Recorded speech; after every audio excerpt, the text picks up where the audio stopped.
Hello everyone. Today I am going to explain a movie called Rampage, which released in 2009. Bill Williamson is a frustrated 23-year-old guy who lives in Tenderville, Oregon. He seems genuinely angry by hearing news about the economic crisis, earth pollution, and war. And to express his rage, he always uses a punching bag and throws darts at human body illustrations. On the other hand, outside of his room and facing his parents, he appears to be a calm person who is emotionally attached to them. His parents, Mr. and Mrs. Williamson, are sensible persons who deeply care about Bill, but they also want him to be independent and have goals so that he can succeed in life, and that's why they ask Bill to prepare for moving into his own place. But Bill simply sneers at them and calmly says it takes time to save money for his post-education. In response, they even offer him financial support, but he doesn't accept and seems to be comfortable wherever he is. When the argument gets intense, Mrs. Williamson wraps it up by setting up a family gathering for that afternoon. Bill then goes to a coffee shop and orders a double espresso macchiato with extra foam. Barista fills the order quickly, but Bill thinks it is not exactly what he ordered and wants his money back. But the clerk just sniggers and tells him it's a good coffee and he won't be taking the money back, which causes Bill to storm out after giving him a meaningful gaze. In the following scene, Bill can be seen repairing a van, indicating that he's a part-time mechanic who is working in a garage. At the same time, his boss appears out of nowhere and points out he shouldn't waste the whole time on this stupid van, and he better be fixing another car right away. Against his will, he temporarily dismisses the van after he puts a bag in it. Shortly after, in a parking lot, Bill meets his only friend Even, a leftist philosopher who opposes social norms as well as overpopulation issues. They then go to the chicken den to have a meal. Even makes an attempt to flirt with the counter woman, but it doesn't seem to work out. Seconds later, as she tries to put their orders on the table, she accidentally spills their meals on them.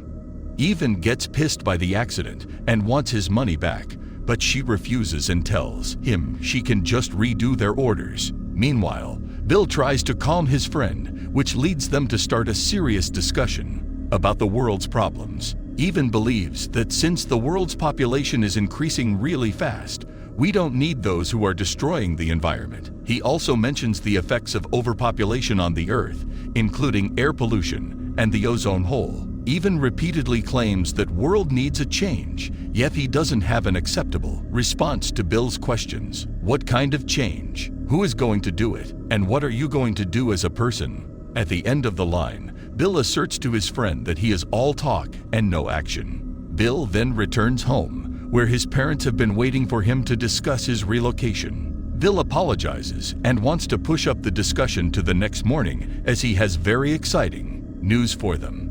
They inevitably accept and become curious about the news.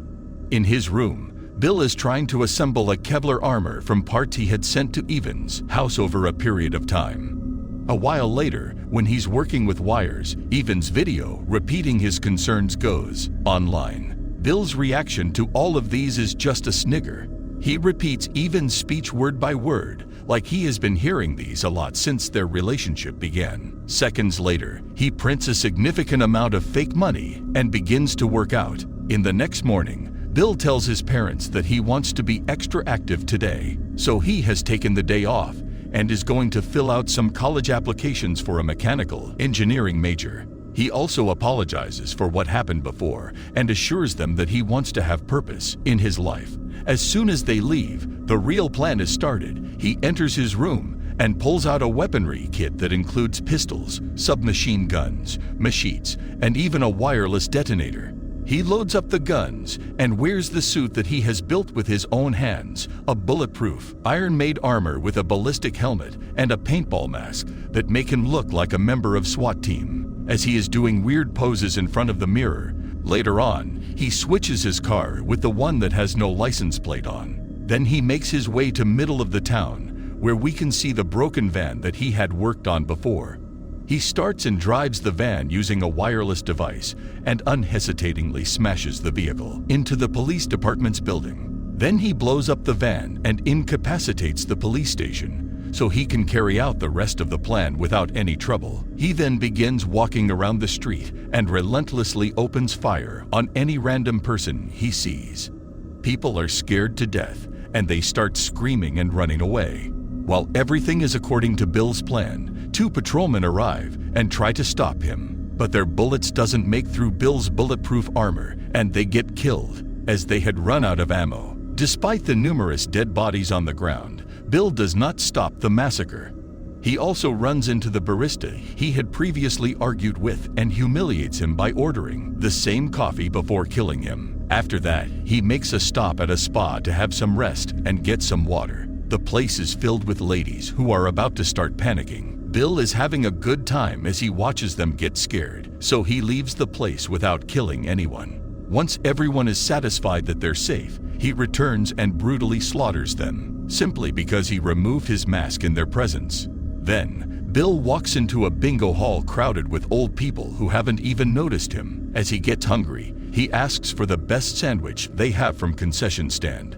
But as usual, he doesn't seem happy with it. Unexpectedly, he decides to let the elderly bingo players live, because even without his help, they're going to die soon. Shortly after, he enters a bank to initiate a robbery. He easily takes over the bank, but suddenly, one of the employees throws himself at Bill as an attempt to take him down. Enraged by the incident, he starts a bloodbath there by opening fire on scared people. Then he approaches the bank manager and orders him to open the safe. After several fake attempts for buying time, the bank manager finally gives up and hands Bill the money as he begins to lose control. In front of the bank, he puts on a show by setting fire on the fake money that he had previously printed to send the message that it is useless. In the next scene, as he heads to his next target, he receives a call from his mother while claiming to her that he hasn't left the house. Then he rushes to the chicken den and instantly shoots the girl who had an argument with Evan.